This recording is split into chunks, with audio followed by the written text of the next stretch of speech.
Good evening, ladies and gentlemen, and welcome to a brand new episode of Friday Night WrestleCast. I'm your host, Rich Billy Jr., and tonight I'm joined by Mr. Adam Vale. How's it going, Adam? What's up, people? It's going a little better for us than some other people in the news today and this week. Crazy, a lot of crazy news.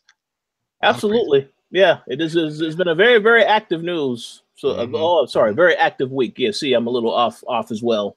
But yes, we're also joined by Miss Dana Abercrombie. How's it going, Dana? Hey guys, it's going great. That's good. So I'm going to take this moment to give a shout out to our very good friend Ricky. I know he is under the weather, so he will not be on tonight's show. He will be back, though. You know, we obviously have another show coming next week, and then the week after that is our prediction show for Money in the Bank. So stay tuned. He will be back for that prediction show. But in regards to wrestling news this week, there are a couple of things that have happened, some very important things that people might have missed. So Dana, I'm now going to pass the mic over to you to let us know about some of the biggest stories this week. And Adam, cue the music. Breaking news, what?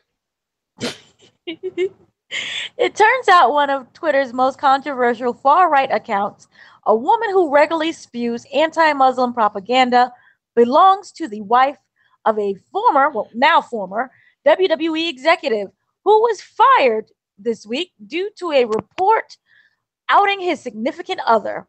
The @AmyMeck account, which is followed by Sean Hannity, Roseanne, and some 220,000 others, belongs to Amy Jane Meckelberg. Meckelberg is married to the former WWE senior vice president responsible for global content distribution and business development. So basically, he handles all the stuff like overseas. And he's responsible for negotiating TV deals in the United Arab Emirates. So it's very, very populated with Muslims. It's entirely populated. So that's, you see, what the problem is.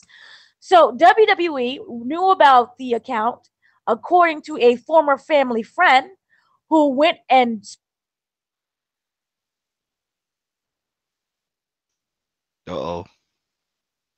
decided they was going to keep everything quiet. Right?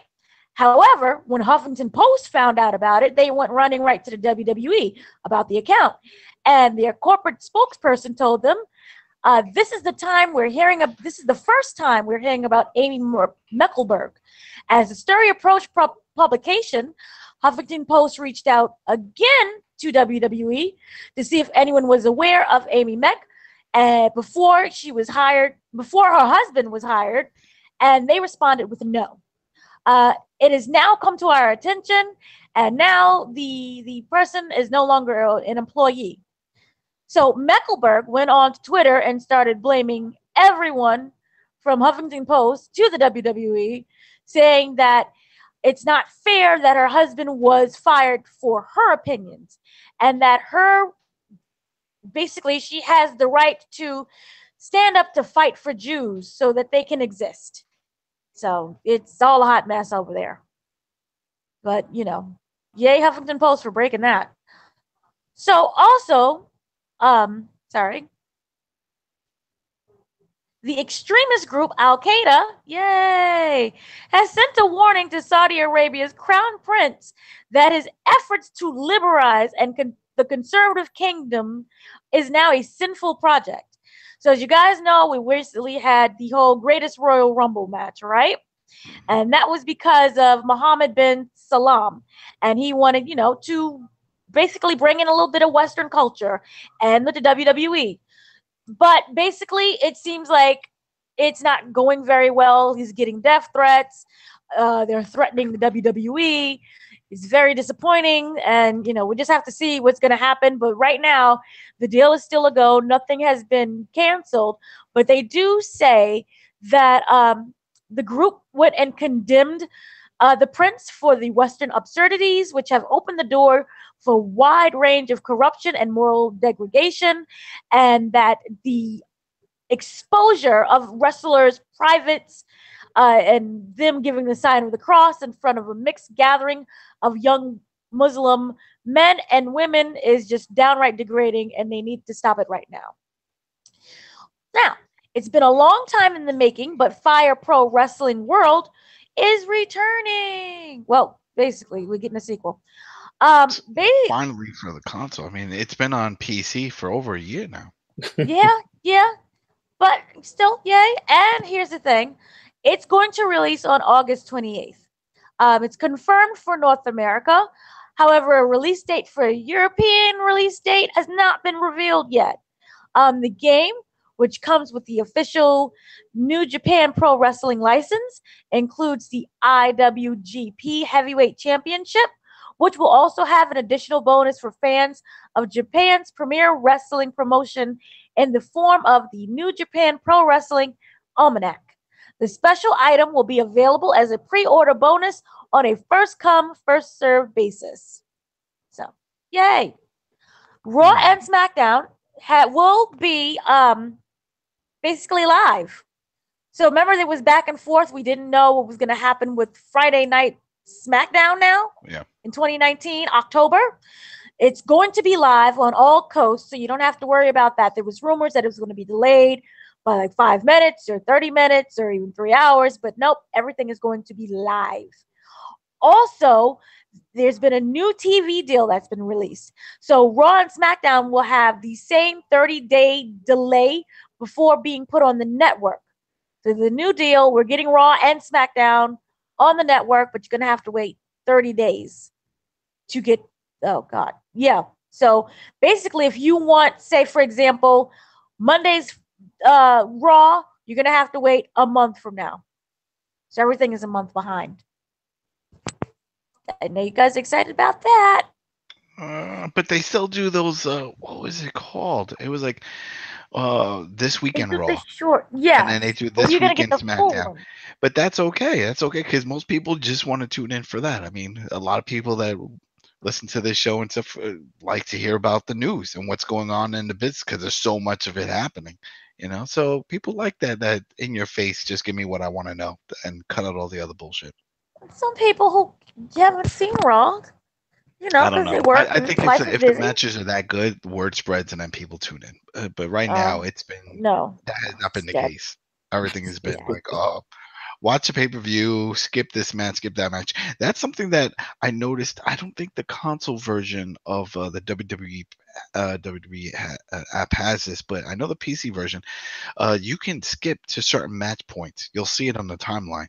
Yeah. And when you hover the pointer over, it'll say this is the beginning of whatever match, and that's awesome because then that way you can just skim through. You don't have to just like fast forward, and then you can just say, I want to watch match number 3 in Royal Rumble 1994.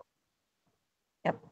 Well, also it says that both Raw and SmackDown deals had the same current clauses in regarding streaming rights and time delay between airing on television and streaming on the WWE Network, and will remain identical through the end of 2024. At this point, there is no talk or any type of negotiating with television deals to move the pay-per-views from the network onto a monthly Sunday special on TV. While there are plans for a UFC Tonight-like weekly talk show on Fox Sports 1 for the WWE, there are no negotiations for additional wrestling television shows like 205 Live or NXT with Fox or USA. So we might get Talking Smack for an hour. Bring some, I could see them trying to do that. Well, for me, it always like fit the format of UFC Tonight. So I'm for it. Hopefully. Fingers crossed. Hopefully. Okay, so remember how I was saying before that everything is going to be live when it goes into Friday in October 2019? So because of that, it's going to cause a lot of shifts in the WWE house shows to change their schedule. Uh-oh. Yeah. So they have to work out a whole new deal and figure that out as well. So that's a little bit complicated. That they were going to have to do something like that because most shows, that's the thing, when they would have their weekend shows, it's usually like a Saturday, Saturday, I think. And then, of course, Sunday was a pay-per-views, and sometimes they would do a Sunday house show also. but you have to get to point A and point B. And if you're doing live Friday, that means that your Saturday show has to be in a neighboring state. You can't have people flying across the country just to get to a show. So, yeah, it's gonna a lot of shuffling. I just will make 2 quick comments regarding this this deal. I know. Well, I haven't stayed up on times, but I do know in the past that whenever there was a show that aired on Friday, eventually it lost viewership because a lot of people don't want to be home watching nothing on Friday. They want to be out. Yeah, the demographic. Yeah, so I would hope that people will still watch SmackDown. But we'll have to see. And one thing I will add, one final thing I want to add real quick is that may also impact this show because we may have to move our show to Saturday next year when that happens. But we'll see. We'll play that by ear. Oh, yeah. Yep. But I mean, you brought it up with the whole viewership, because when they used to be on Friday, they lost their demographic, 18 to 35. That's their strong point right there. And on Friday nights, that group is out. They're not home watching wrestling, at night. It's going to be tough. But now the only difference is this will be live. Maybe that changes things up, that it's a live show. Who knows? And wrestling has changed since then. So maybe bars and stuff will start putting it on. I know in some areas it's a hot thing, in other areas it's not. So since it is live, anything can go, and they're really going to have to put on an amazing product. They're going to have to focus heavy on the actual in-ring product and not just using the TV shows like they are now as build-ups for their pay-per-view events. Oh, absolutely. Can't do it. You're going to have quality match after match after match, because, Fox is paying big bucks. And that's one of the clauses they have. It's like, hey, if you're not producing what we're expecting, they can just void out that contract. Well, I agree 100% with what you said.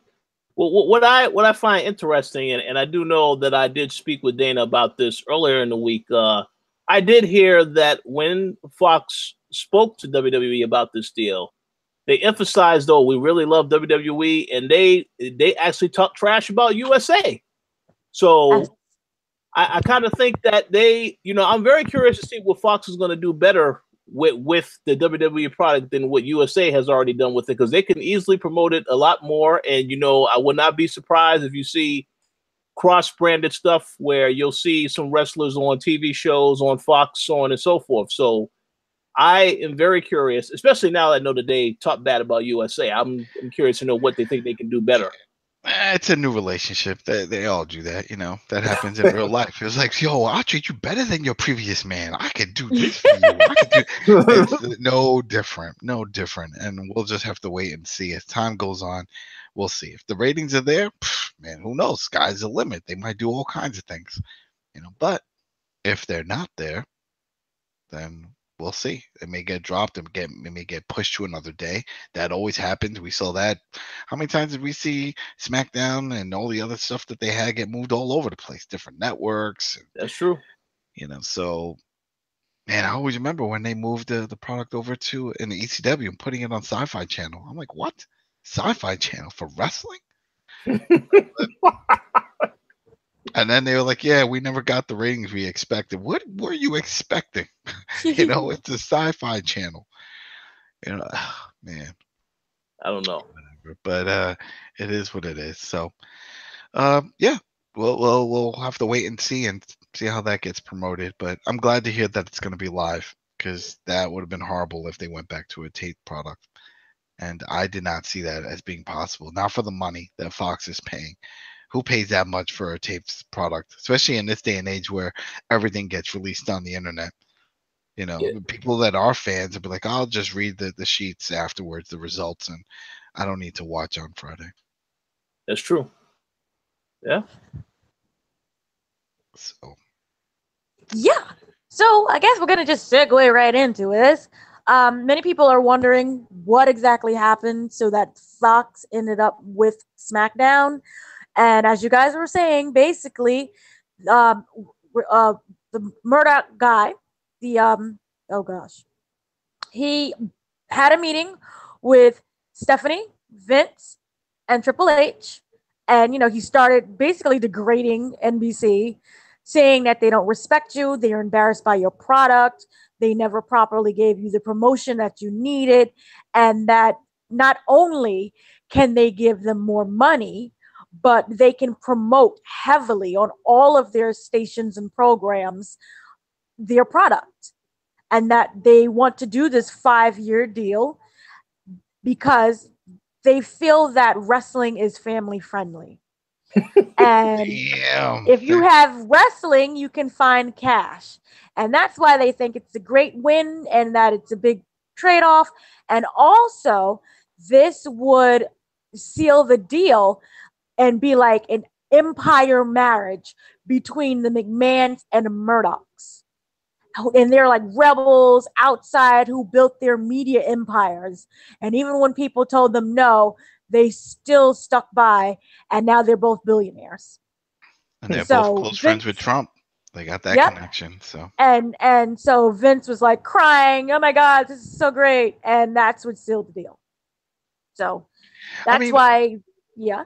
there's some truth. I mean, think about it. When the WWE went back to Universal, NBC, and all that stuff, and we're like, oh, we're gonna get the Saturday Night main event. Those main events never really panned out. No. Never really worked out like they did back in the day.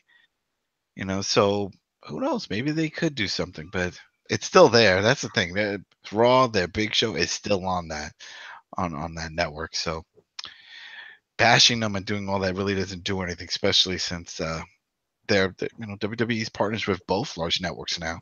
It's going to be interesting to see how that plays out, especially when you start doing, now here's the question I have. Does Fox or NBC now have any say when it comes to superstars that jump ship? Like let's say, I don't know. Let's say Brock. Brock is a draw, right? That's the way they see it. He brings in ratings. I don't know if that's the case anymore. In Vince's eyes. But let's say, for example, Brock. It's like, all right, you guys have Brock. Do they have to tell Universal or Fox or someone to say, hey, we're moving Brock over?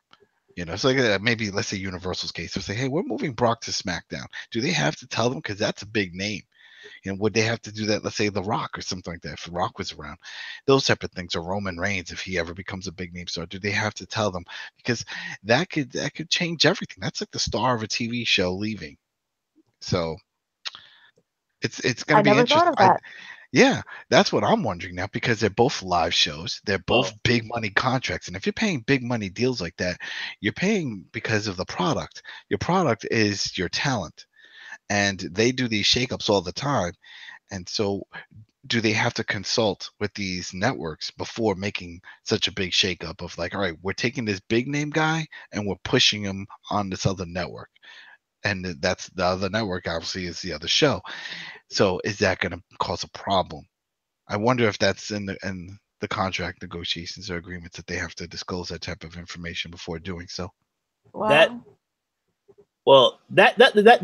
is a very good question. I do want to say now, though, and people will not like to hear this, but I 100% believe that Roman Reigns will be coming to SmackDown in the not too distant future because of the deal. I think they're going to want to really, really do a good job with SmackDown, and that means they want to have more talent on there, and then also, I'm not going to, I'll say this, I'm not going to be mean about it. I'm just going to try to keep it real.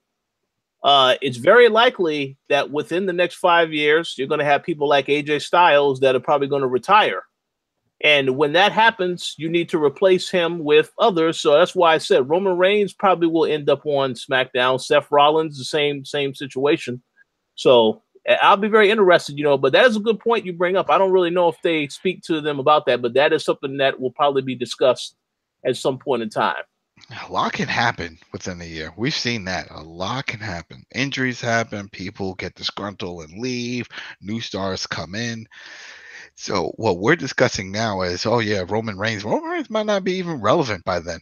He might not be a thing by then. By then, who knows? The next big thing could be someone else that they do pick up. I don't care. As long as it's not Bobby Lashley. I don't care about this. What if the Young Bucks? If the Young Bucks show up? The Young Bucks are open to it. They're open to all kinds of money. Money talks. It's Oh, business. wait, they are open to it, even Oh, though they were open to it even before. It's just Vince that gets all iffy, and when he fired because remember the guy showing up at the event and he was a friend and but I mean money talks. It's all business. It's all business. You If mean the money's right, same thing with Kenny Omega. Kenny Omega doesn't want to go because of creativity and the whole thing. He's having fun now, but who's to say in a year? that's true. Who's to say in a year? And he's like, if they give him a big money contract, it's like, hey, you're going to be on a big network now. And you're going to be a main event guy. And we're going to start doing this, doing that. And some people are like, that's not going to happen. But you just pointed out there's some wrestlers that are aging out. So that is very possible. And Kenny Omega's not getting any younger. So if he ever wants to get that big, like everyone says, the WrestleMania moment and the big payday, then you jump on it when that opportunity comes.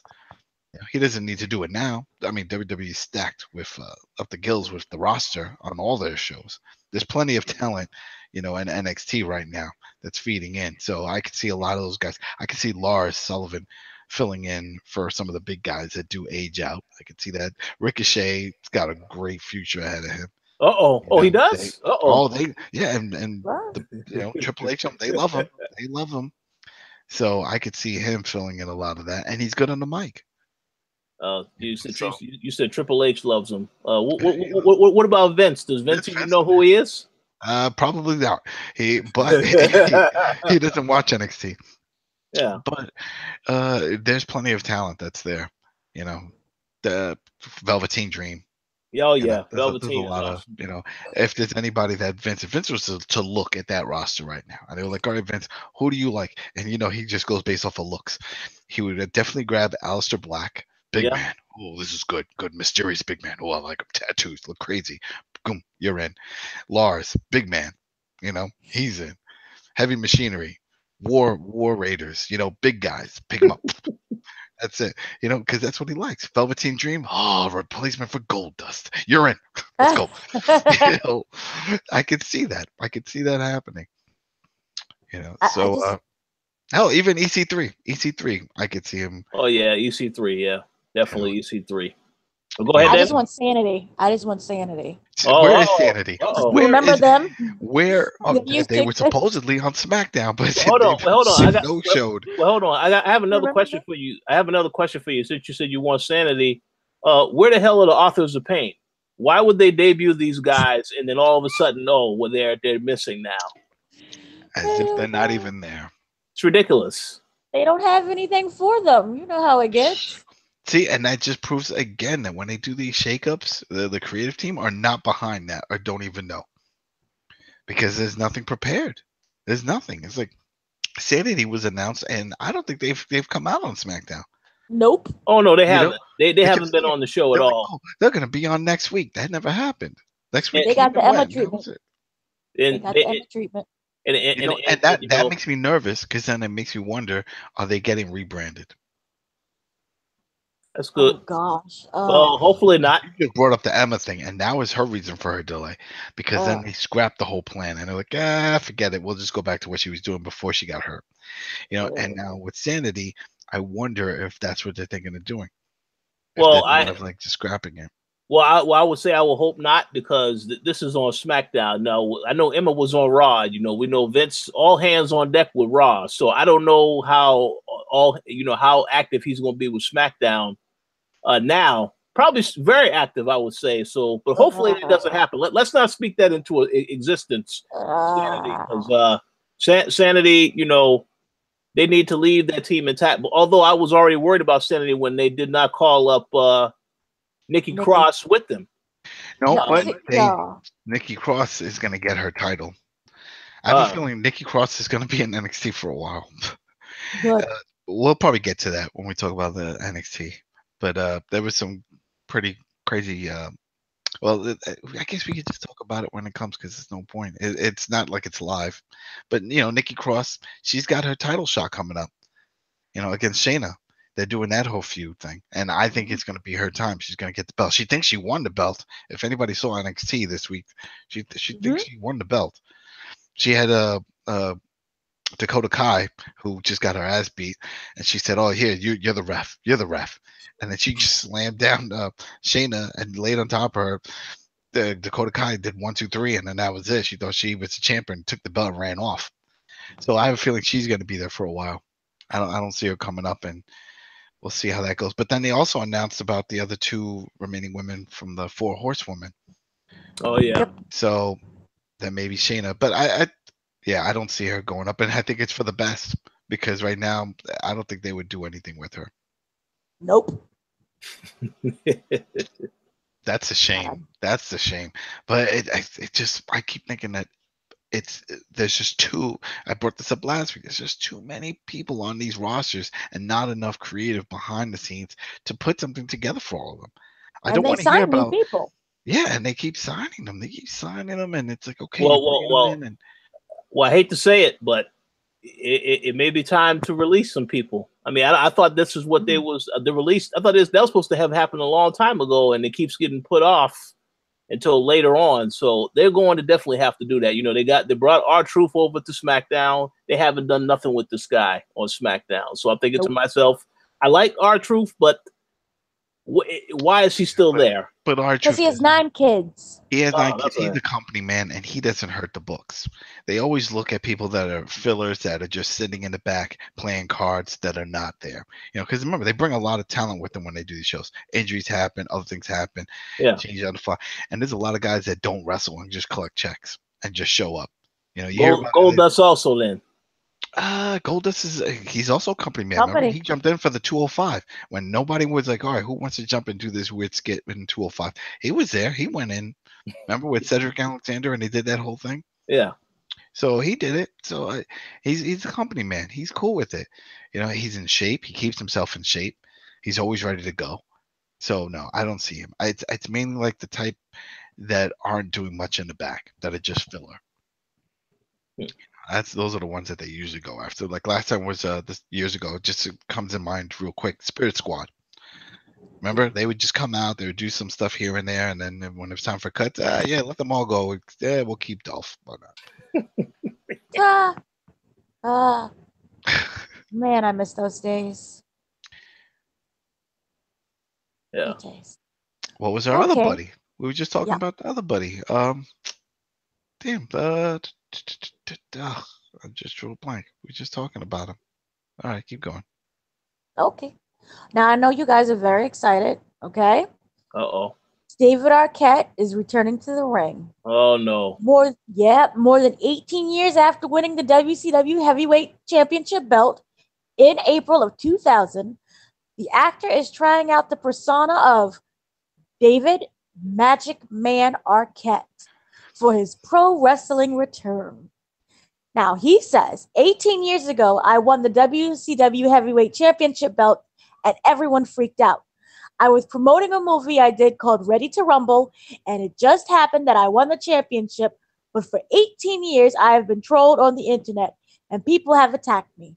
I just want to bring some respect back to my name.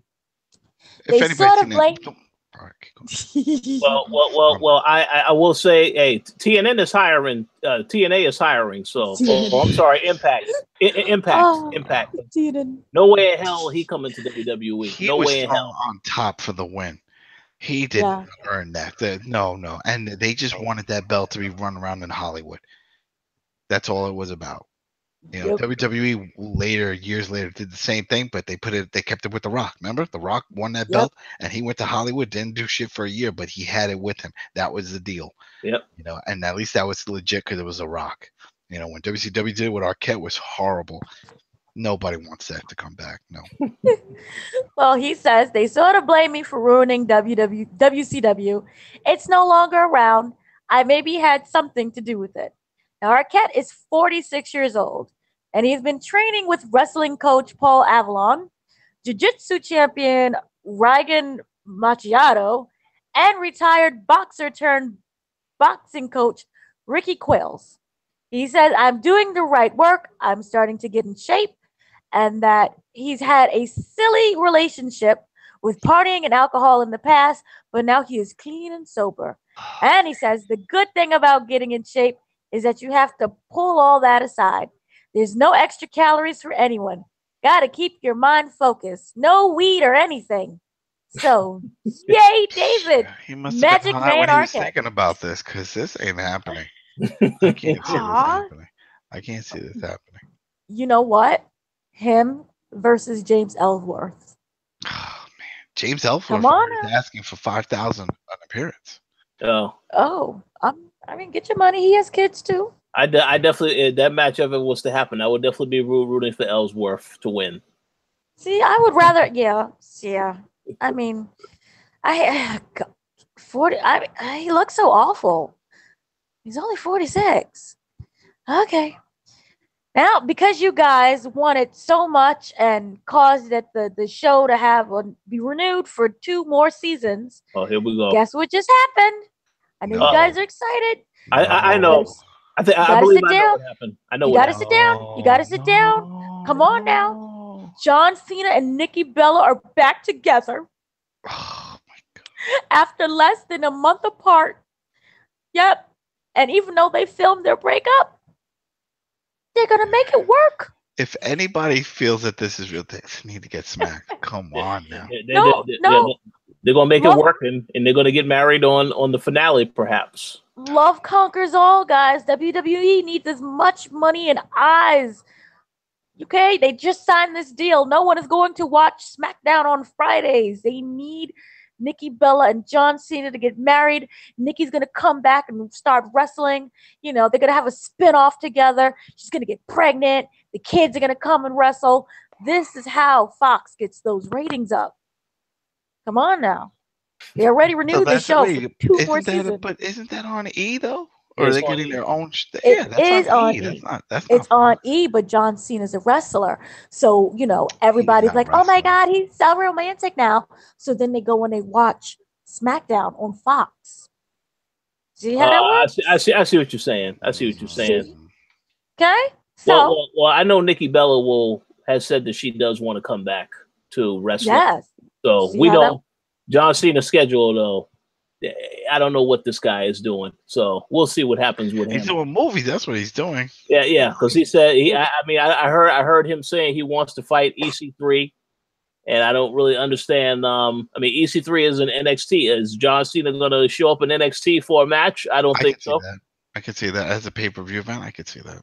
Well, hey, well, we'll see. We'll see about that. Hey, NXT is still part of the WWE universe. As much as WWE at the top, they don't like to bring that up, because when they did the Superstar Shakeup, they did not bring that up. They just sprinkled NXT talent throughout the shows, which is sort of like a smack in the face, because it's like, make up your mind. You want to see this as another division as opposed to just a developmental, but then at the same time, it's like you're not promoting these guys.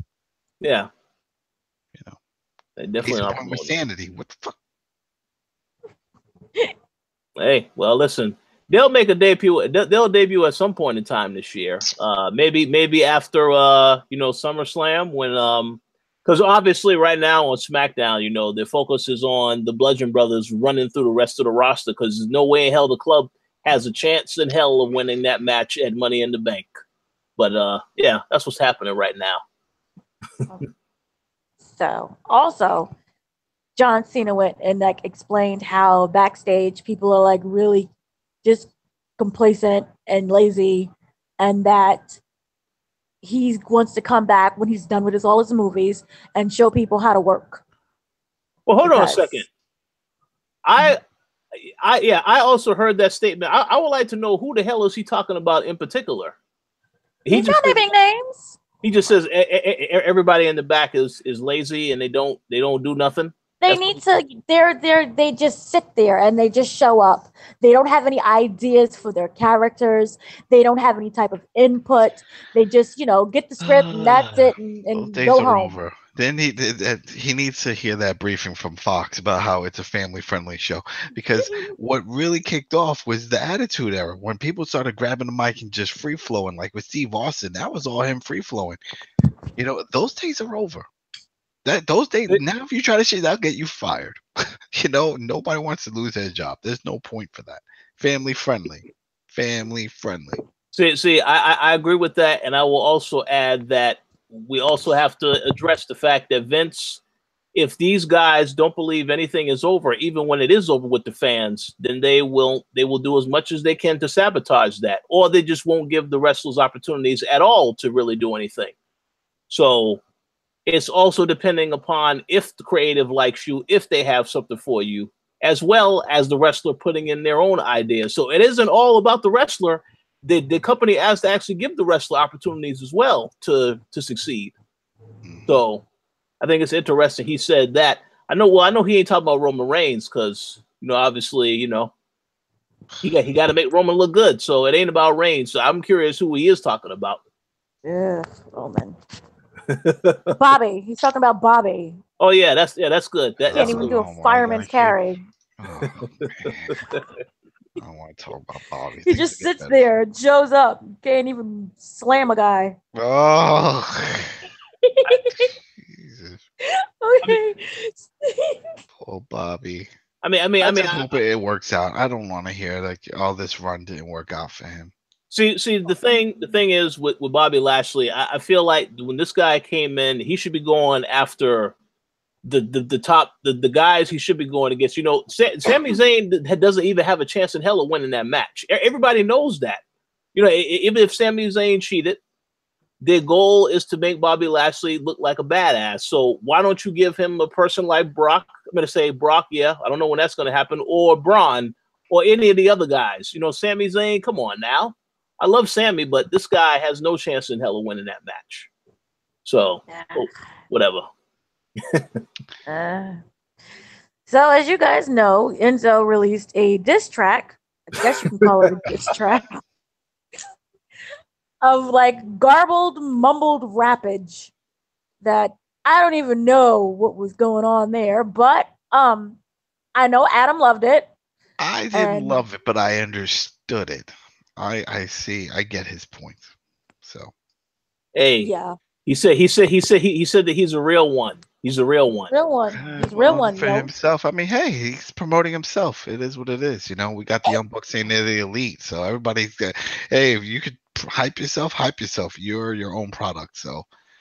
Do what you got to do. But I understood the fact of like, usually when we see these reports come out, there's just that. They're just reports. A wrestler will post something online. Hey, this is what really happened. Well, he did it in song form. I saw that in Moana with the crab.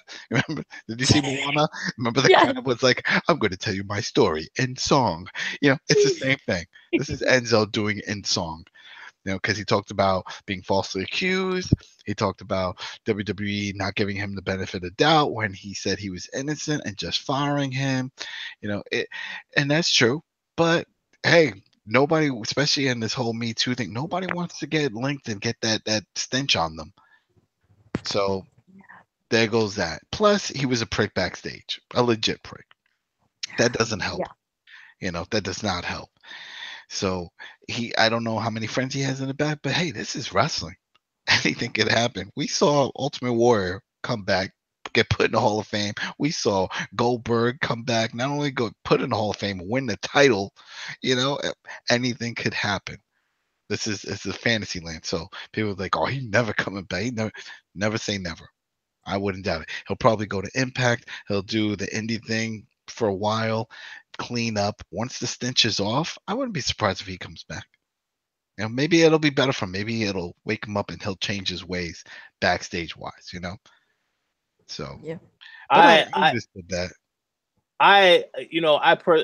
No disrespect to Enzo Amore, but he cannot wrestle to save his life. So if he does come back, he needs to have him come back as a manager or something, not in ring competitor. Yeah. I agree with that. But we'll see. Okay, great segue. Apparently, it was released that the reason why Enzo most likely will not be back in the WWE, he can probably go to another one, but not WWE, is because nobody likes him. It was reported that basically Finn Balor got completely fed up with him and doesn't want anything to do with him, his existence. Like when he just sees him around, he just starts sighing and nobody likes his whole entire aura or anything. So what happened was that Enzo, he would try to talk to the other wrestlers, right? And make friends with them. But he only did that as if he wanted something from you. So he was basically being described as a user, and that ended up rubbing people the wrong way. So, for example, when it came to Finn Balor, when he came to the WWE, Enzo would start talking to him and would try to tell him how to pick up women. So just out of the blue, randomly, so Finn Balor would like get inside, and Enzo would automatically do like a beeline for him, and he would just basically stand by his side the entire time, always talking to him. And right away, it was like, yo, bro, you want to get chicks? You know what you got to do? You got to get an apartment downtown, bro, because then you can walk to all the bars and walk right home. And so it just got on everyone's nerves. Like, Finn sounded funny in the beginning, but if you keep repeatedly doing that and you keep repeatedly hanging out with people just because you want something from him, Finn Balor just lost his patience and lost his temper with him. And the fact that Balor, remember right before the shoulder injury, he was set to be like the big time star and really go places. So that meant Enzo latched himself even more to him. And so it was just a mess. So no one wants him around. They're like, please don't have him. So if he goes back to wrestling, it will not be with the WWE. Yeah, I know. It's going to be a while. It's going to be a while. And it's not like he can't bring in money anyway. So it's not like a Hogan situation. So no, he's not coming back. And that's it with the report. Yay. Wow. That's crazy. Well, I think we obviously, I guess, so thank you for the news recap and all the reports. Really, there's only one huge topic we need to really dive into, and that is we got to talk about what is going on with CM Punk in this trial situation. So I know that you have been following it closely, Dana, and I believe you also have been following it to some degree, Adam. So, Dana, how about you start from and let us know what exactly happened the first day. All right, we'll do two parts. How about this? Okay. I'll start off because some people may not know what's going on. So I'll do the backstory, what led up to this, and then you can go with the court case. Sounds good. So what's going on here? A lot of people don't know. Well, maybe you do know. If you're listening to this, you probably listen to other wrestling shows and podcasts. Colt Cabana, great indie wrestler, used to wrestle in WWE for a little bit, left. Things didn't work out, went back to the indies. But he had a great podcast, still does, right? The Art of Wrestling, where he would just interview all these wrestlers as he was on the road. So it was like in person, very personal. It was great, right? Interviewed a lot of guys. One of his best friends and one of the guys that he wound up getting into business with along the way, also from Chicago, because they're both from Chicago, CM Punk. So every once in a while, CM Punk would pop up on the show, because the whole thing with Colt Cabana was like he was like, doing the show live from his studio apartment in Chicago. And then sometimes you hear Punk in the background. I'm also here. And then they do funny little skits. Anyway, after CM Punk got released or quit, whichever way you want to see it, I think it was a few months later, he shows up on Colt's show.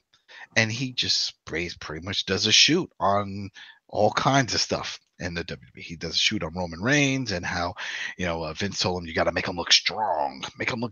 And that's where that whole joke came in. It's like, oh, you got to make him look strong, because he kept saying it.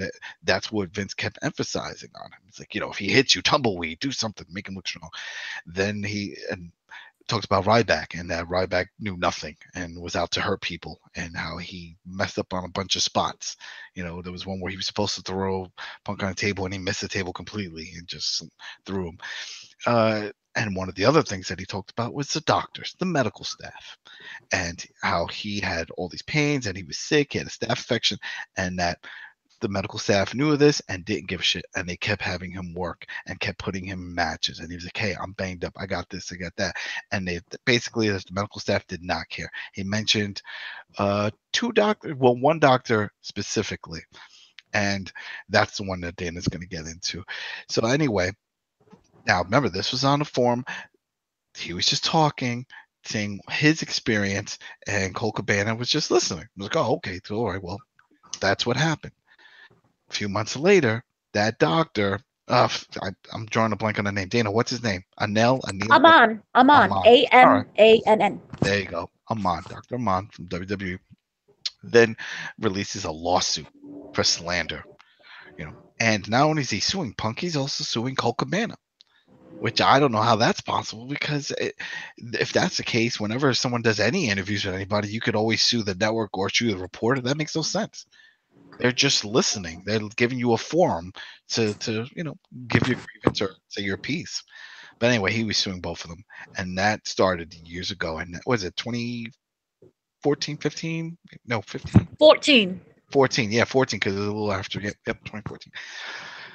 And that wound up leading to constant back and forth, and it eventually they agreed to go to trial, their attorneys, and the trial started earlier this week. So that's where we are now, and Dana, she's been keeping up with the trial.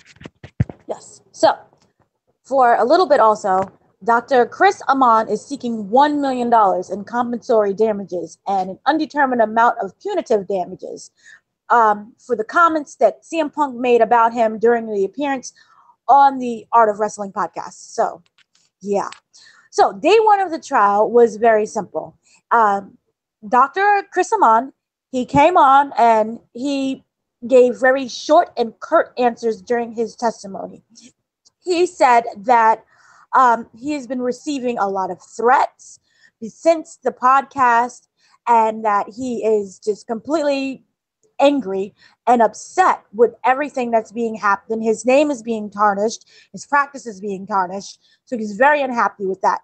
Now, he remains employed by the WWE, and he was testifying on his own behalf. It wasn't like any lawyer that was testifying for him or anything. So day one, he just recounted the entire situation that happened after the podcast. The juries got to listen to the podcast in full. And he took what do you call it? I can't say stage. The chair. Stand. There you go. He took the stand, and he said that the comments that made about him, criticizing him, they're all CM Punk's fault and all he's doing. He's very angry about that. And he said that what went on is that the two sides were going to go back into court. So for day two, to, do cross testimony of everything.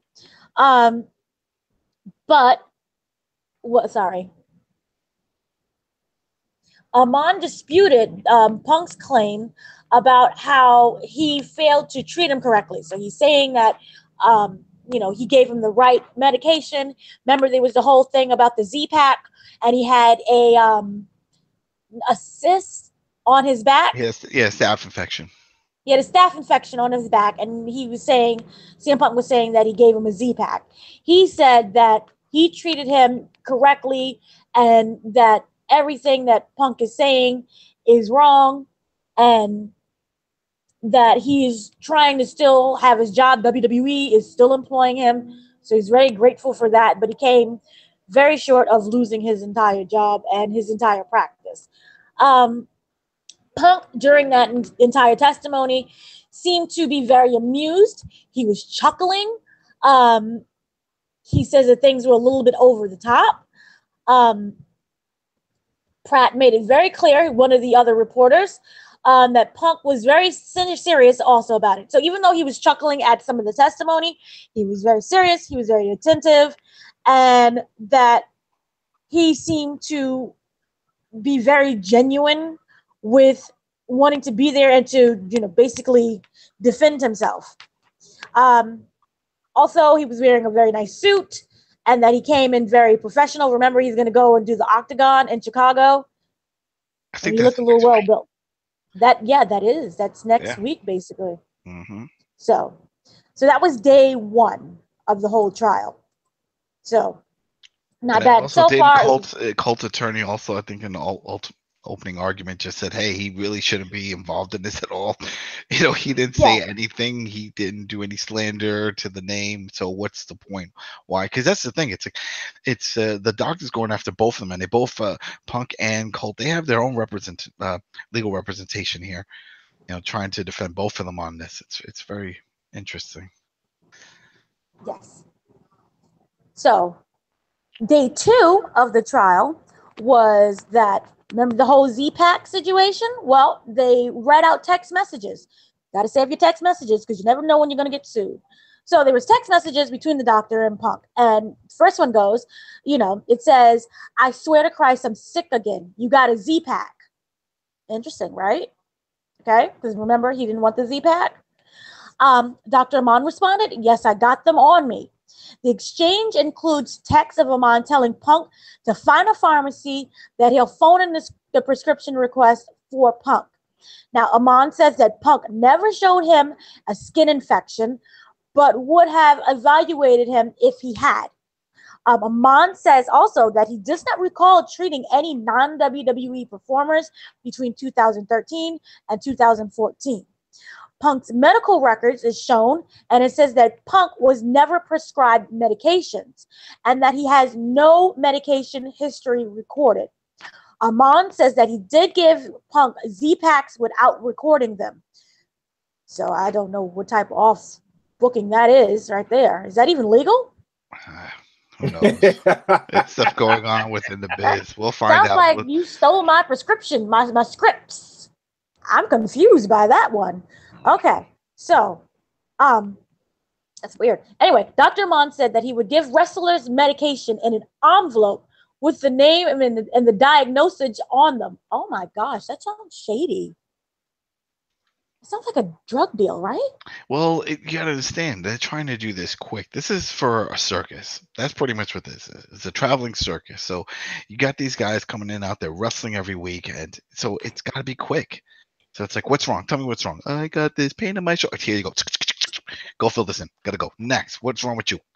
My head hurt. I got, and that's what's going on here. But at the same time, don't you want to cover yourself? Be like, say, for example, it just doesn't, I don't get it. What happens if you give someone the wrong prescription? You're still on day one, right? This is day two. All right, day two, because I know much for day three and a little bit of day two, and I feel like a little bit of what happened in day two sort of hit the fan and Punk. The shit hit the fan for Punk, so everything was going for the doctor. But you can keep going with it. Let's see. Okay, so Amon describes the separate Raw and SmackDown brands and how there are different teams with different stories and different wrestlers. I guess somehow that they wanted to know that. Well, they had to explain all of it and how it was a work and all that stuff for the jury. Dr. Amon says that he and Dr. Sampson were not always together because of the brand split, and that he did not always see the way Sampson was treating talent. Oh gosh. A slideshow was then shown of Amon, who had made and shown to talent in 2012 to 2014 called "What is MRSA?" MRSA, basically. And it was put on the screen, and it explained that MRSA is a type of a staph bacteria. These infections can usually be treated with antibiotics. If not treated, MRSA can lead to loss of limbs. Good Lord. Dr. Amon instructed wrestlers to contact a ringside physician if they were infected. So you just got to do it yourself, basically. Dr. Amon says that after February 2014, he never treated Punk again. So then another slideshow Dr. Amon had made was shown to talent about concussions and was put on the screen. So some of the symptoms of the concussions listed were headache, nausea, fatigue, dizziness, and sadness. Also notes that concussions make you susceptible to more concussions. Dr. Amon referred to the Royal Rumble as a simulated match. Not sure what that means. Everything had a plan. Everything was planned out. That nothing is sporadic. That's what he's saying. It's like we knew exactly what was going to happen. We knew who gets eliminated, who was going to win. Okay. Well, he also believes that fans knew that Punk was referring to on the podcast because he was the doctor seen on camera talking to him. So automatically that his identity was just ruined, and that created even more of a threat. Dr. Amon said that he did not see the clothesline that Kofi threw that concussed Punk. And there was a long rehash of Dr. Amon's ringside conversation when Punk was laid out. And he was saying, you got to leave, you might be concussed, just leave. And CM Punk was like, no, I'm going to stay. So they sent out Kofi to basically eliminate him. And there was a ref that confirmed that. He Yes. confirmed hearing it and saying that Punk said that if they take him out of this match, he's going to quit. Yeah. So he wanted to stay. Yeah, so that kind of hurts as well. Mm-hmm. The judge and the jury seemed to be bored by Punk's lawyer's line of questioning. A sidebar was taken and the lawyers were left the room with the judge. At this time, Punk grabbed his notebook and went to sit down directly next to Cabana to speak quietly. Punk returned to his chair and then Cabana walked over to him, leaned over, and the two continued talking. Dr. Amon says Punk was upset and agitated backstage at the Rumble and that he stormed off angrily. Amon says that he does not want compensation for emotional damage. Damage is everywhere, I guess. He has not visited a doctor due to his issues and has not sought counseling. He has not taken medication to deal with emotional damage. Amon sleeps an average of 8 hours every night. Well, good for him. Damn. I haven't slept 8 hours since 1964. Ooh, bless this man. No workplace damages by his employee, WWE, regarding the podcast. Also, Amon says Dr. Amon is not saying WWE wrestlers view him. Okay, they're not saying that their views of him has changed since the podcast. So he's not saying that none of the wrestlers want to be treated by him, but that his reputation has still been damaged. There was a text shown between Dr. Amon and former WWE security guard Merle Powell, where it says that Dr. Amon says, "I promise not to give you a Z-Pack, LOL." Ooh. There was a group text that was shown for the group called NXT Wannabe Club. The group text included Chris Jericho, Zack Ryder, and Dolph Ziggler, all under their real names and not their ring names. Ryder was asked when he was going to be cleared, to which Amon wrote, "Sergeant Holka, you're our big toe. Broski is too young to get that reference. Hashtag Z-Pack." Ugh. They both sound a little reckless. So Dr. Amon has no reason to believe that Punk or Cabana tweeted about Z-Packs, just several fans. Okay. Now, there's also been a variety of negative tweets from fans that were shown and that they was referencing the Z-Packs. One of the Twitter accounts under the name Mike Literis, which got a soft laugh around the room. So be careful if you're out there tweeting, because it might end up in a court case. That's odd. Dr. Amon agrees that no one in his immediate life has changed their opinion of him. There's strangers on social media. Cabana's lawyers began the cross-examination. Now, Dr. Amon met Colt around 2010, and that he became aware of Colt's podcast on Thanksgiving morning via text referencing the art of wrestling. Amon was concerned and angry and couldn't focus on his Thanksgiving dinner with his family. He claims to have only responded to one negative tweet from a fan by saying, "Your tweet is very offensive." Amon never responded to any of the tweets by saying they were wrong. Amon listened to the podcast during the late morning of Thanksgiving Day while his family arrived. Cabana's lawyer is far more forceful and direct. He seems to be waking up the jury. So basically, Dr. Amon put everyone to sleep. So Amon says the WWE trainer, Larry Heck, has referred to other WWE physicians as doctors who are not really doctors. I have no idea what's going on now. I'm sure there's some people on the jury that were looking around. It's like, is this a work? Are there cameras? Because this isn't going anywhere. What's happening? Crazy. Are we on TV? Sheesh, poor jury. Dr. Amon is positive that Punk's line in the podcast, "They Z-packed me to death," was about him. Cabana's lawyer hammers the use of the word "they" as opposed to "he," and whether or not his comments could even be about Amon. So they're saying that it was like, he didn't name names. Amon was worried that the WWE office would what they would think about hearing the podcast. He was in fear of losing his job, but apparently not, because they haven't fired him.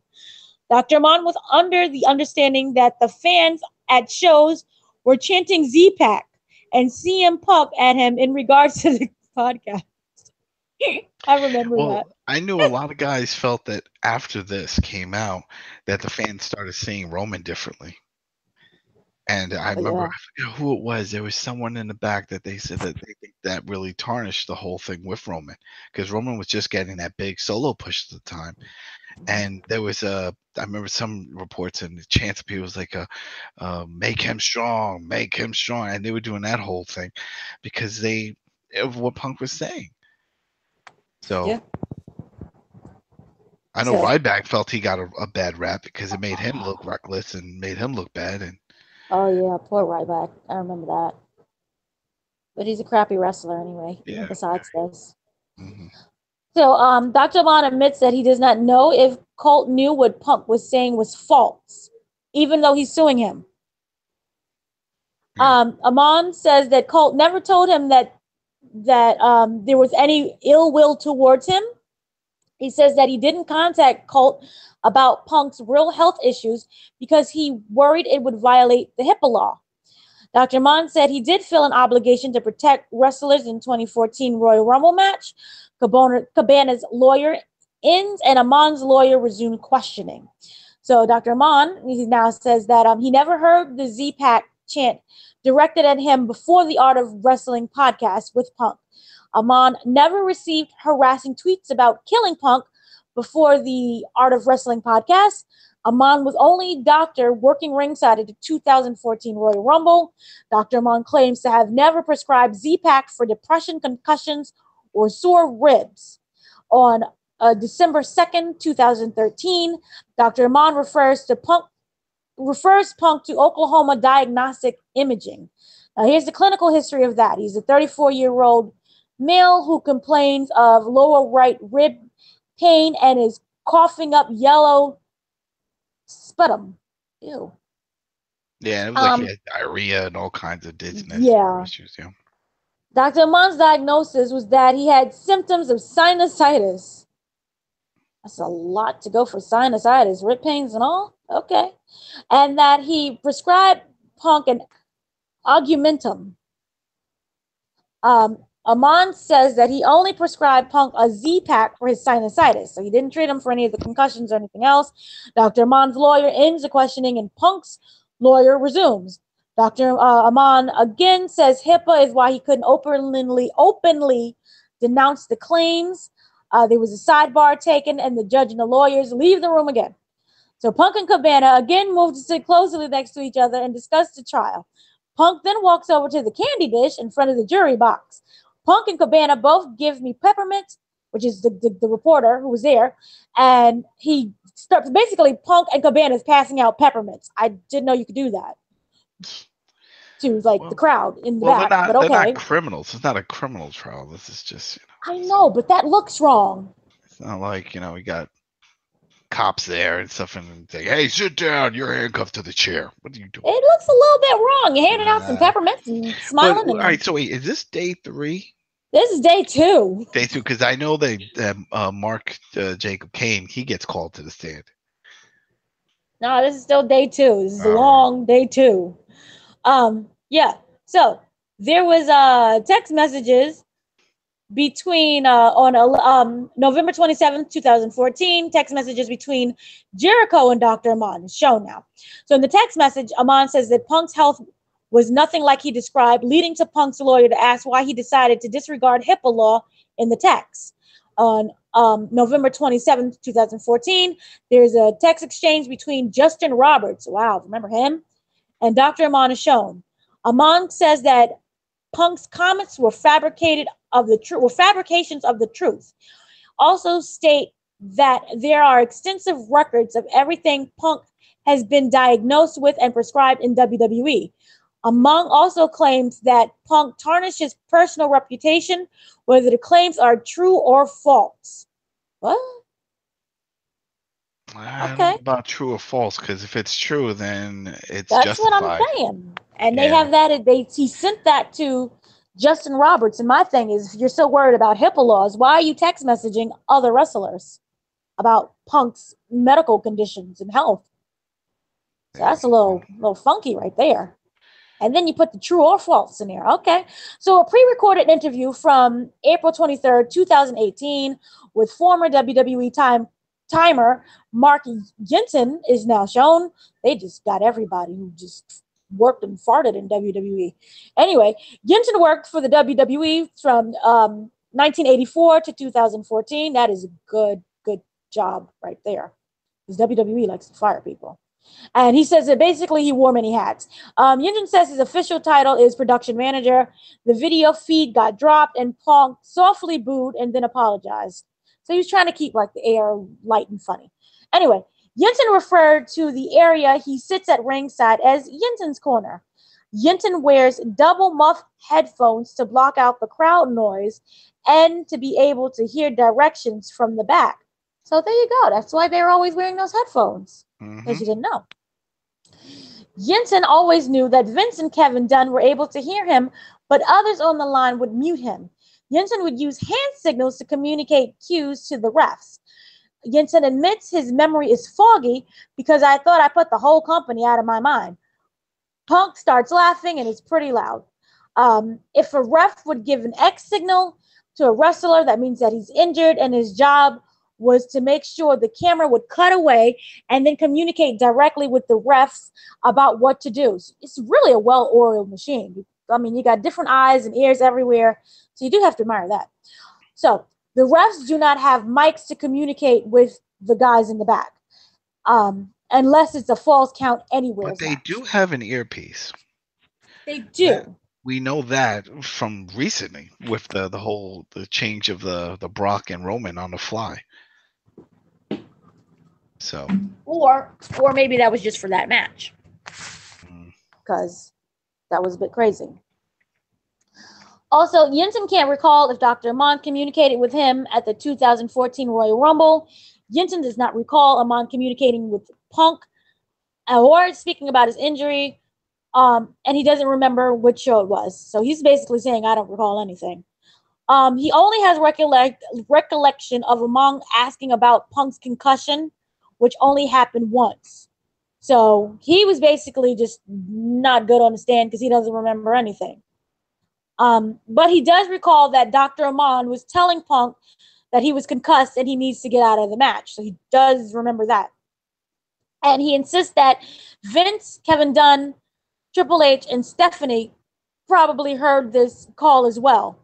So everyone was aware backstage that Punk had to leave the match because of a possible concussion. And this is the Rumble, the 2014. This is the Rumble. Mm-hmm. Yes. So that is not good. So he says that the one who gave the direct order to get him out of the match was Vince McMahon. Okay? He remembers telling Punk to leave the ring, but Punk playfully laid on the mat in the corner and held the ropes. So he was basically still, again, refusing to leave, and now he was playing and, acting silly. Punk's lawyer then takes over the questioning in the video and says that, Yenton says he was expected to follow Vince's orders. Yenton notes that there have been times Vince has had him ring the bell to end a match early, but you can't do that because it's the Royal Rumble. So he wasn't able to get him out the ring that way. Because when he told me just to roll out, just roll out. Yeah, kept saying roll out, you got to leave. But he was like, no. Yenton does not recall how long it took him on to go tell Punk to eliminate himself after the order came in. Yenton notes that Punk loves to perform in the ring, so he was giving everybody a show, even though he was concussed. Cabana's lawyer now takes over the questioning. Yenton does not recall Dr. Mong using a flashlight to check Punk's eye in the corner. You know how to flash the lights in your eye? Make sure you're right. He said he didn't do that.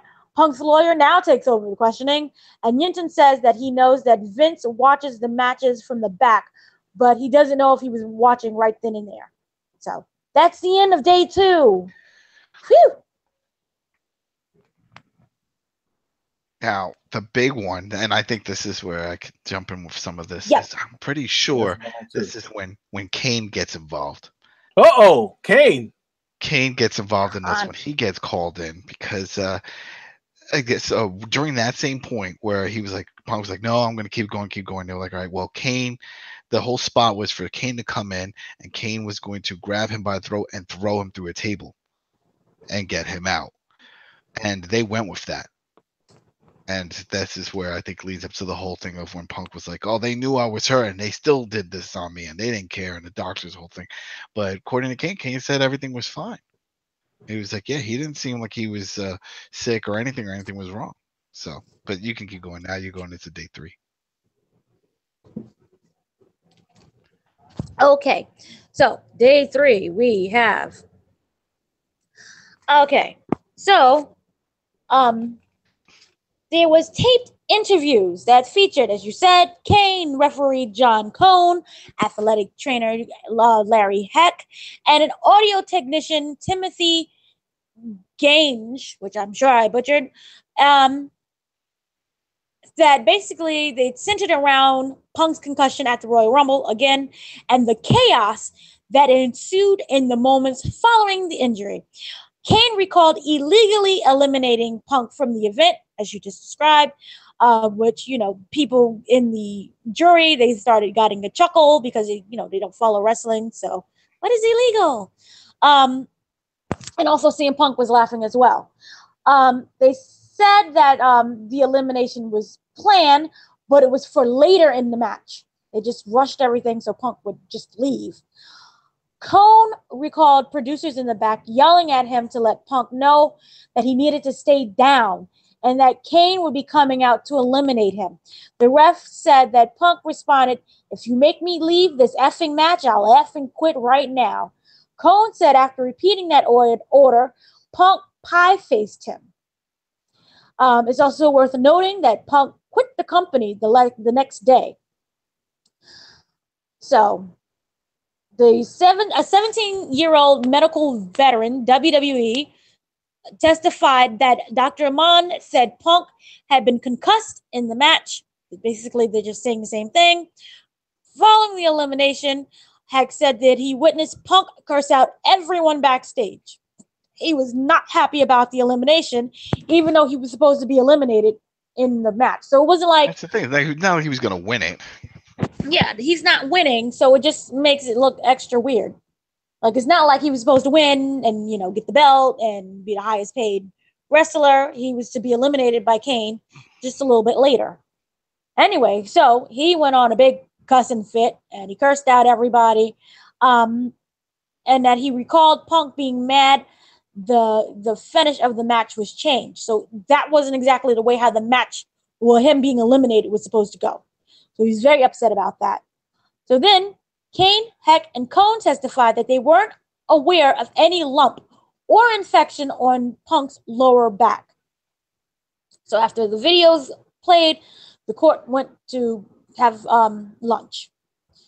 So during the testimony, Dr. Amon was on the stand discussing text messages between him and Punk and how he disclosed Punk's medical issues to others, even though that technically would break HIPAA law. But all right.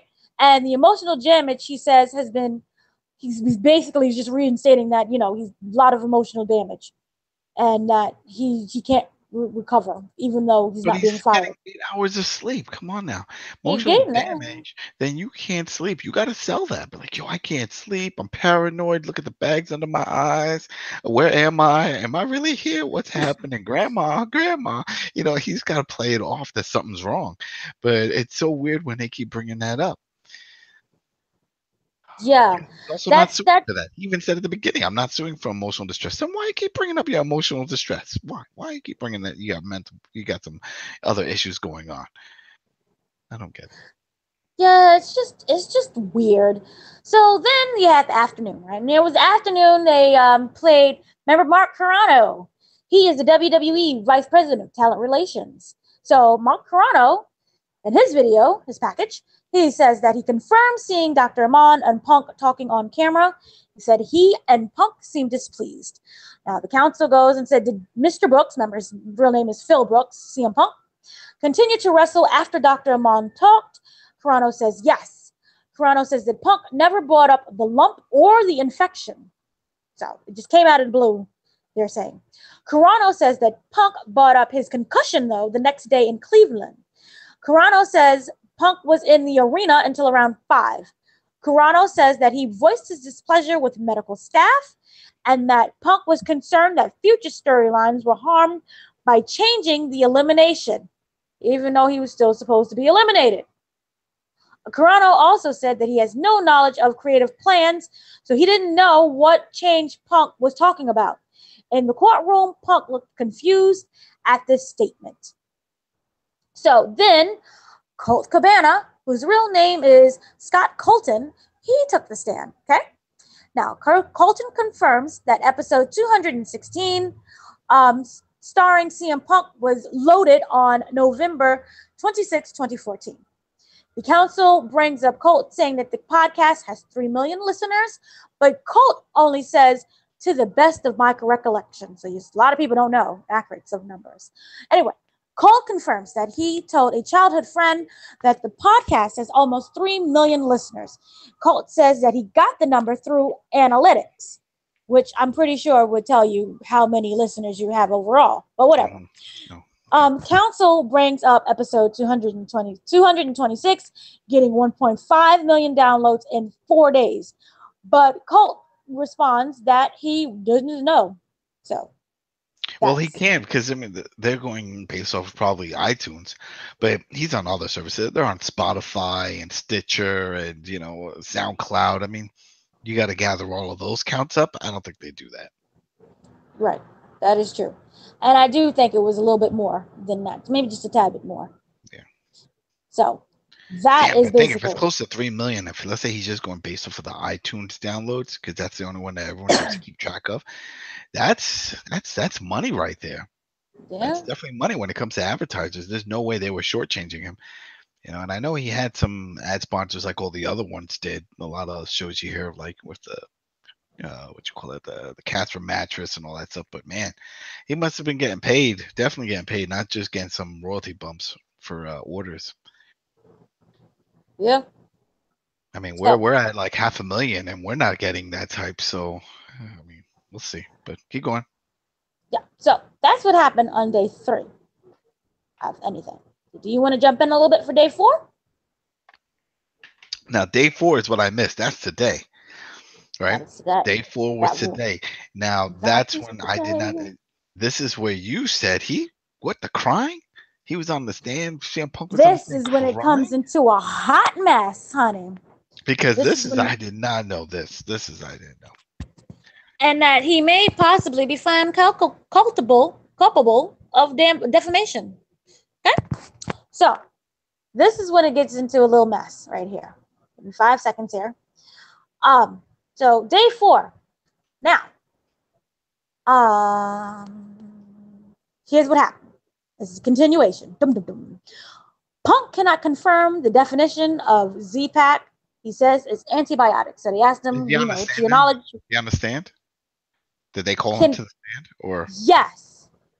All right. He was on the stand. So Punk comes in, and they asked him, do you know what the definition of Z-Pack is? He says it's antibiotics. He cannot confirm the actual definition of Z-Pack, and I don't think anyone really can. I just know it is antibiotics. You get an ear infection, your sinuses, antibiotics. Anyway, Punk recalls only officially being prescribed antibiotics once.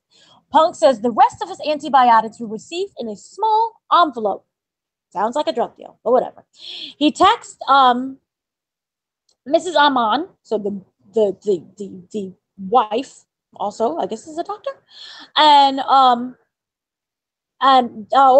or Dr. Sampson, or he'd ask them in person for antibiotics. So if you get sick, if you have a concussion, sinus infection, you just send out your text message, or if you can't find them in person, you call them, and that's how you get your antibiotics. Anyway, Punk notes he could ask for them anywhere in the building, whenever I wanted them. Gosh. Anyway, Punk confirms getting Z-Packs from Dr. Sampson. So now he says he got it from Dr. Sampson and not Dr. Amon. Okay? Now, Punk notes that the antibiotic line of questioning is derailed by objection after objection from Dr. Amon's attorney. The judge sustains that Punk's attorney is not doing a great job of laying foundation for her line of questioning. So she keeps doing the questioning, and they're saying that the jury cannot follow because they don't understand what this is. Anyway, Punk confirms getting little envelope of antibiotics on the 2013 European tour. He confirms he was never given paperwork, electronic or otherwise, for antibiotics. Punk confirms symptoms would get worse as he wrestled and would subside when he rested. Punk's attorney tries to ask him about Z-Pack stories from the podcast, but can't ask without leading, and is stopped by Dr. Amon's attorney repeatedly until line of questioning is abandoned. Yep. Jesus. Punk confirms being at the 2014 Royal Rumble. Punk describes the Royal Rumble match rules.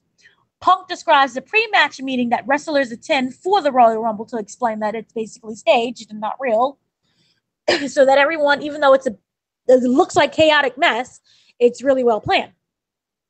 While the 8th graders from the morning session did not return. Wait, what? Oh, basically, there were people who were going in and out of the courtroom. Which is weird. Anyway, Punk was asked about the Royal Rumble being scripted. He says writers don't have a lot to say in what happens in the ring. So in case anyone thought that, Vince was back there planning blow by blow, he doesn't. No, only high spots, only like the big spots and who gets eliminated and stuff. That way you can't just plan everything out. They do that for match by match. It's up to the wrestlers to do that. Like the most famous one that we know is Macho Man. Macho Man liked to script out all his matches. He was very meticulous like that. He wanted to know every little step. Well, that's good. Awesome. He explains that writers write storylines, wrestlers put their matches together. So if you watch any sucky match, that's because of the wrestler. Punk describes the process of wrestlers deciding eliminations. Wrestlers are given a list of entry numbers and eliminations and are supposed to build from there. So Punk can't recall how many wrestlers he interacted with that day. Punk was supposed to be one of the last 4 in the ring, so that's where he was supposed to be in that position. So I guess he feels that if you're like, oh, the last 4. All right, well then. Kind of see where he's coming from now, right? Yeah, I get it. I get that. Get it. So, he also describes that a clothesline. He describes what a clothesline is, and both the move and the laundry equipment. So he's making people understand what the move is and that it's not a laundry equipment. He says, is there contact or is there simulated contact? He says, no, there's contact. So if he's getting hit, he's really getting hit. Punk describes what makes up a wrestling ring. Footage of Kofi Kingston clotheslining Punk from the 2014 Royal Rumble is shown. Punk confirms clothesline was planned. Punk praises Kofi's athleticism. Punk confirms the clothesline gave him a concussion. Punk can't confirm how long he'd been in the Rumble. Punk explains a flat back bump. That's when you land flat on your back. He says there's no ill will or blame on Kofi for the concussion. He said we probably crowded each other, so no one's at fault for what happened. Punk describes the feeling of being concussed. Punk confirms he has no notes for Cabana's podcast. So basically everything that he was saying was he was just talking. They didn't go in together with like, here's what you're going to say here. Here's what this point is. At this here, I'm going to say that. He was just talking. So everything that Cabana was like, he kind of knew, but, to explain in full detail, he really didn't know. Punk told the camera guy, who Punk only knows as Johnny Photo, to get Dr. Amon. Punk stands by his version of the conversation he relayed in his podcast. Punk confirms feeling helpless when Dr. Amon responded to his concussion with, "What do you want me to do?" Punk confirms asking to compose himself mid-match during the 2014 Royal Rumble. Punk, at this point, this is where the tears are coming from, okay? He's crying now. He describes his judgment in 2014 as being poor. They have to take a 10 to 15 minute break because CM Punk is crying all over the place. Why though? I don't get what is he crying about? That he made poor judgment of staying in the ring, and he's sorry that he stayed in the match. Is that And what that he's probably, he says that he's feeling helpless. I mean, you have the doctor, and you're saying, I need help. Please, so do something. The Z packs are not working. But I get that. But if you're in a match and they have, all these people vouching that, hey, we told you just roll out, get out of this, and you're saying no, I'm going to quit and this and all this stuff. I mean, what more do you want the doctor to do? I mean, they're telling you get out. That's like stop the fight. You're like, no, man, I can do it. Then if something happens after that point, that's on you. Yes. The show must go on. You can't expect the whole Royal Rumble to stop when the quick fixes roll out, please.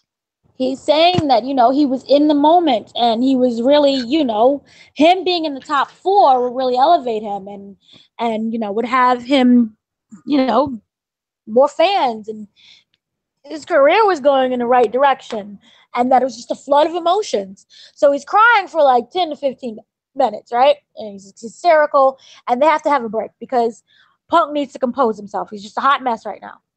Okay? So this is where more tears start coming. Did they bring up who's paying the doctor's legal fees? WWE. Oh, exactly. No, they didn't. They didn't bring that up, right? No. Because that was a big part that a lot of people knew. No, they didn't explain that yet. But so after the 10 to 15 minute break, he's somewhat able to compose himself. Punk agrees that he disagreed with the instructions during the Royal Rumble. So he's admitting to saying, I want to stay in, and holding on to the ropes. Punk says he only had one conversation with Dr. Amon during the Rumble. Punk confirms viewing the entire Royal Rumble pay-per-view at a later date. Punk cannot recall his conversation with Dr. Amon happening on screen. Video footage of Dr. Amon is shown from later in the match. Counsel state it is the only time Dr. Amon's face is visible on TV. Punk confirms not seeing Dr. Amon's face on TV in his Royal viewing.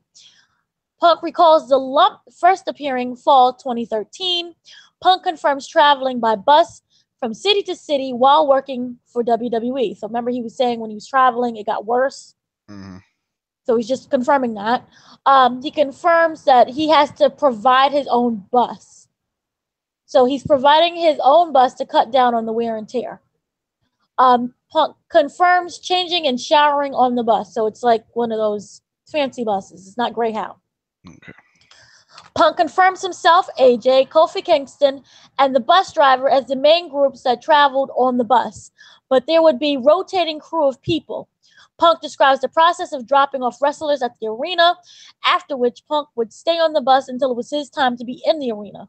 Punk confirms changing on the bus.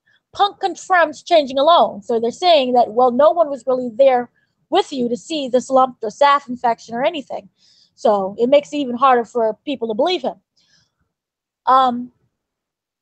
Punk is handed a Target bag by his employee.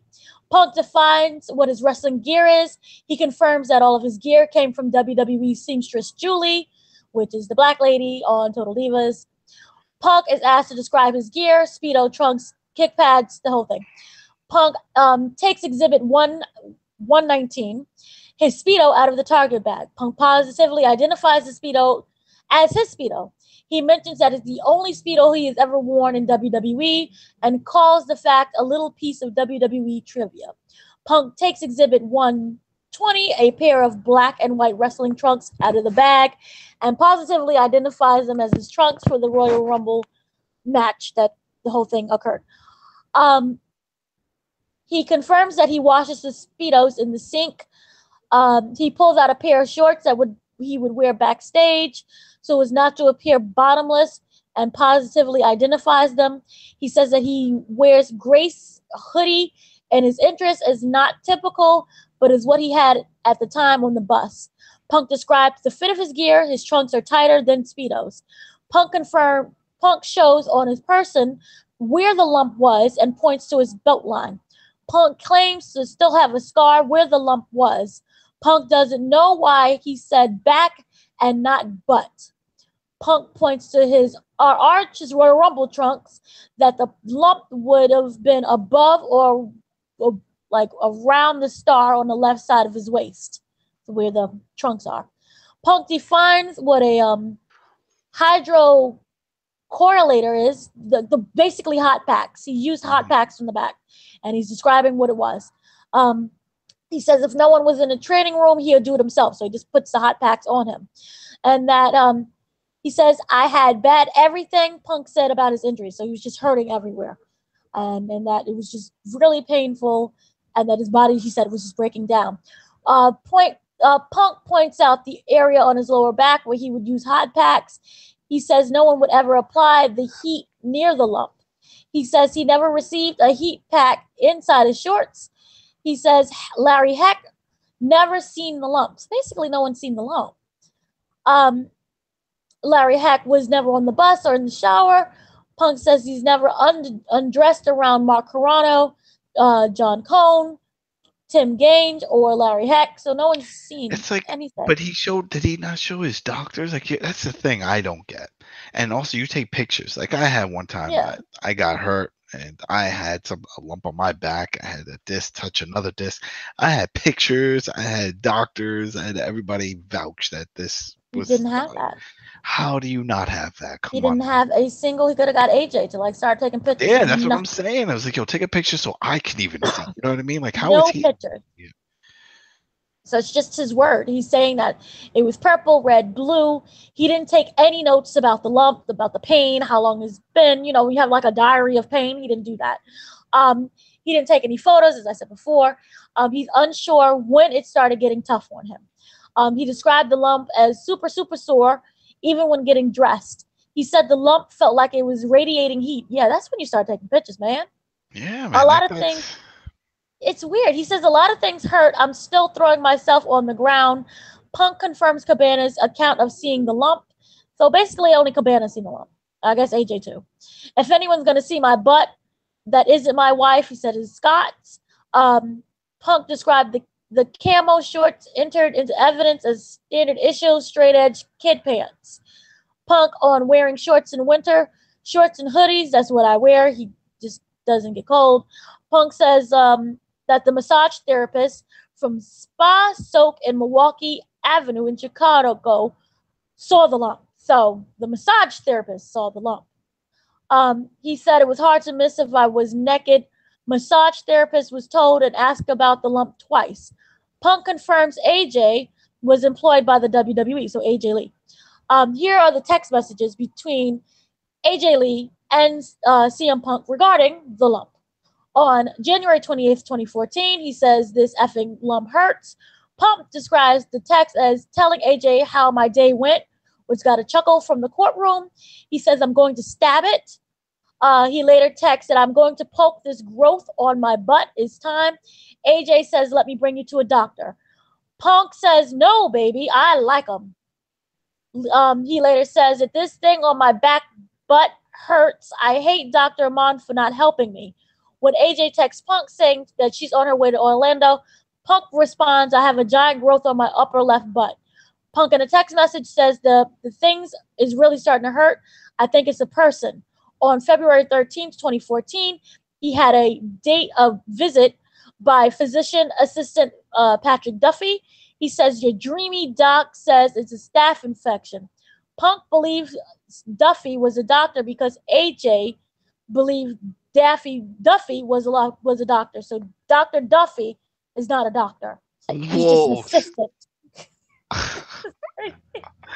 Oh, man. Oh, gosh. This is crazy. I need to put this. So, here's the thing. It gets a little bit worse. Punk confirms he never texted Dr. Amon about the lump. Punk dates showing Amon the lump in fall of 2013. Amon asked how long it's been there. Punk wasn't sure and said it didn't hurt. That's it. See, Case dismissed. there you go. Right He's there. Doc You just one. lost. Punk made no notes. No one was there. Punk says the conversation happened in the trainer's room. Punk described showing Amon the lump a second time as Punk was hoping to get it cut out. When asked about wrestlers routinely having everything from zits to lumps cut out, Punk says wrestlers are a strange breed. Punk says he showed Dr. Amon the lump at the Royal Rumble. When asked about comparing the lump to a baseball, Punk said, "It's what I said and it's what it looked like." He said it looked raised. Punk on the lump. He said it felt like a giant mass and like it was on my butt. AJ is present at the Rumble meeting. Punk says AJ cared more about Punk's health than Punk did. Wow. You just lost?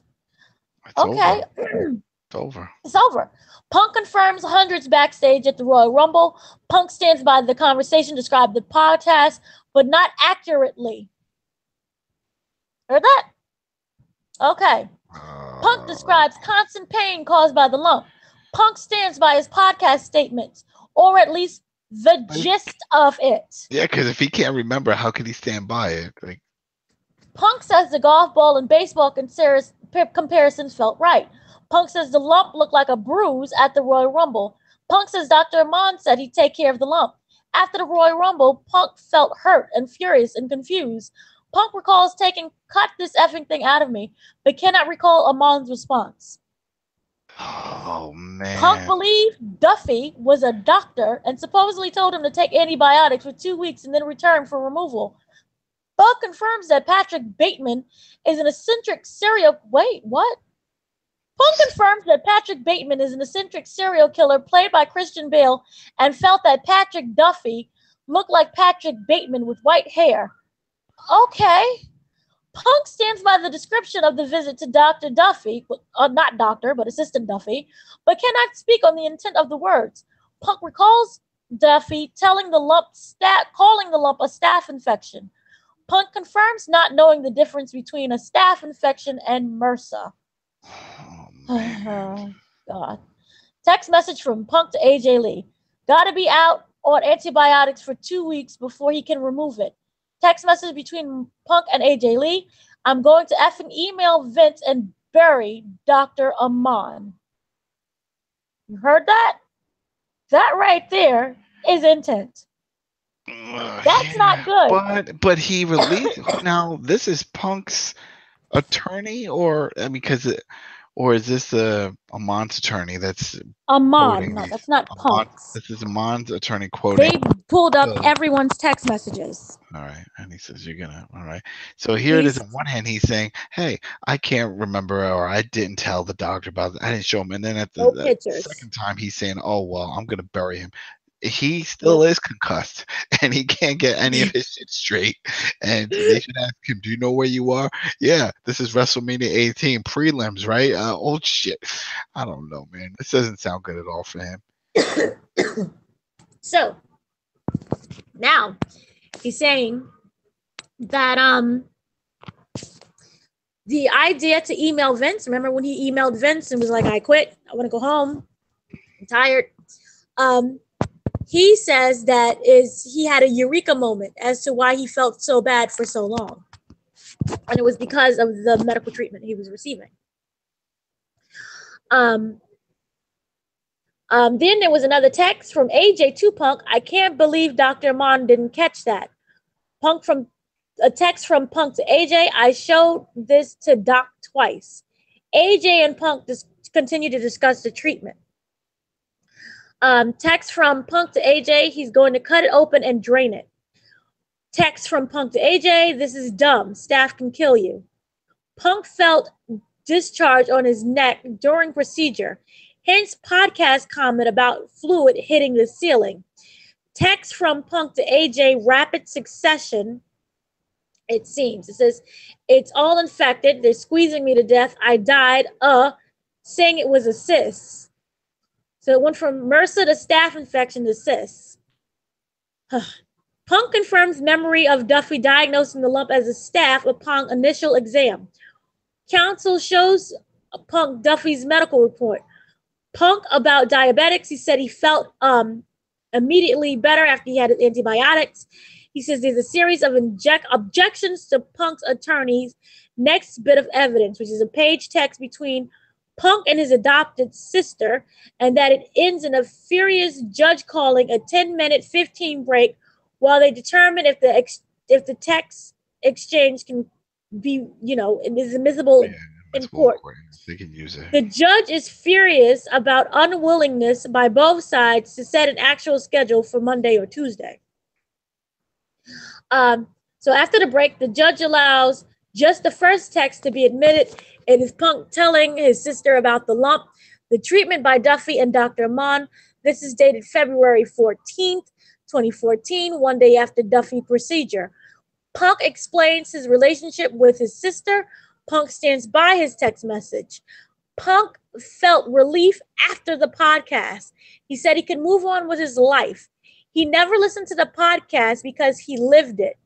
Counsel, now they said, do you feel bad about anything you said in this podcast? Punk says no. Punk confirms the text message with quote that ends in, but fuck him referring to Amon.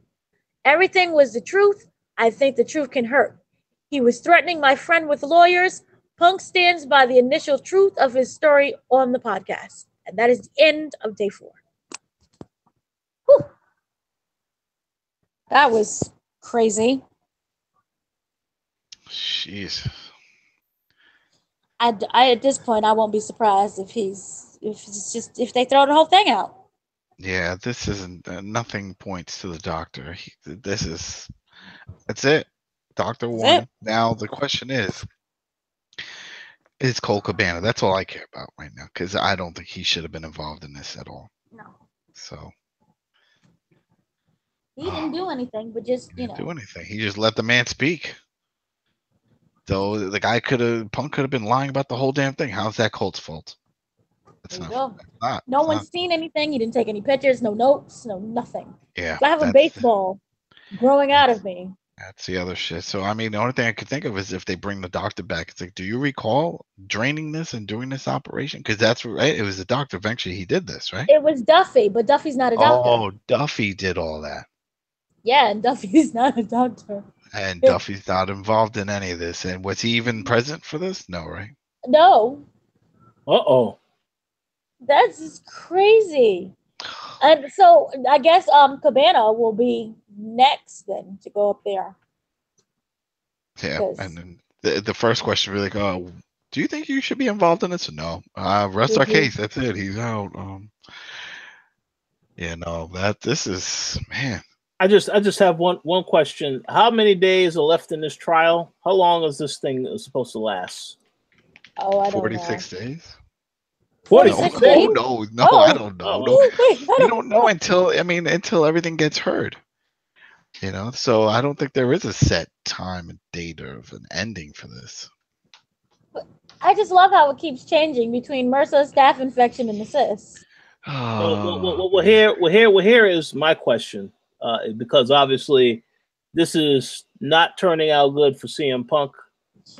Is this going to have an impact on his upcoming UFC fight? If he loses. Mentally, I think it does. If he loses, I mean, but I don't think that this is, I think it's going to be, it's just a mental loss. And if he loses his UFC fight, he could say, hey, I had some outside of the case distractions that just screwed me up. I couldn't focus. Now, here is another question, which I believe I already know the answer to. Is it pretty much a done deal that he will never, ever come back to WWE? No, he's coming back tomorrow. Uh-oh. He's going to take Bobby's place. He's going to be one of Bobby Lashley's sisters. I just can't. I that's the thing. People now, if this gets out there, then people can just stop chanting CM Punk. Because that was the whole thing. It's like, who's paying for this? And it was WWE. So if WWE is backing their doctor and they're paying for this, there's no way Punk is going to come back. It's over. Yeah, it's over. It's like you can't come back after. Then again, others have years later. Ultimate Warrior and stuff have. But this is bad. This is not going to happen. It's really bad. Mm-hmm. So we're going to get that Rayback chance because he was okay then. Oh, no, that won't happen. Ryback. Ryback. Ryback. I said Rayback. Oh no. Ryback. No, We're gonna get that Ryback. Ryback will stay doing whatever the hell he's doing now. No WWE. Jeez Louise. Well, I just wonder, is he employable? Because it seems like you're randomly making up infections and just going on podcasts and then saying that you want to bury people. No, I think it was something that he had with the doctor. Now the question is concussions. That's where it draws a big concern because I mean, look, that's a big issue that we're having right now with Daniel Bryan and the whole concussions. Yeah. So, Daniel Bryan. Well, everything's just a mess. That was interesting. Yeah, well, I will say, yeah, there's a lot going on with CM Punk. So hopefully, well, maybe there'll be a resolution to this by the next time that y'all record the show next week, because it doesn't sound like it's going to last that much longer. I don't know. That was pretty terrible testimony. Maybe the crying was like a last-ditch effort. Yeah. Man, I don't know. He's probably has all kinds of other issues that we don't know about. Yeah. Yeah. Just a mess. So that's everything that happened. Well, yeah. Thank you both for recapping that, and we shall see what happens next with CM Punk. But I don't think that was pretty much all the topics for this week. Is there anything else that y'all want to mention before we get ready to wrap up the show? No, that's it. There's a whole lot. That was, yeah. We'll see what happens with this court case, but I think it's going to end by next week. I can't think more longer than that. Yeah. Well, we'll see. Well, we thank you all for tuning in to this week's show. Thank you for your continued support. As for shout outs, Dana, do you have any shout outs that you would like to give? Shout outs again, everyone who's listening live, listens to us later, listens to us, in the car, work, whenever. Thank you for listening. And also, it's a match that WWE likes to pretend that never happened. Remember Eddie Guerrero and Chris Benoit? They fought each other around, I wanted to say 10 years ago today. Oh, okay. Interesting. Well, so, rest in peace to rest in peace to both of them. Yeah. Well, to Eddie Guerrero, definitely. I guess some people Yeah. So some people will say they don't want to say nothing about Benoit, but yeah, well, rest in peace. Yeah, rest in peace, Eddie, because he was great. Yes. So how about you, Adam? Any shout outs that you want to give? Shout out to people listening to wrestling, following the show, Koalition, Throwdown, everybody getting excited for E3 and all the good and bad news that we're about to hear. Bad news? Yeah, it's going to be a lot of bad news. But get hyped Thursday. Rockstar Table Tennis, backward compatible. Uh-oh, there you go. Oh, I'm hyped. He said, get hyped. Get hyped. Yep. Get hyped. Gosh. We'll see. So enjoy that. Absolutely. And as for my shout outs, I want to give a shout out to all the people that were listening, whether you're listening on the download later or you was listening live. We appreciate your continued support. And I would like to give my final shout out to Pusha T for burying Drake this week. Yes. So that concludes our show for this week, and we'll talk to you all next week. Peace.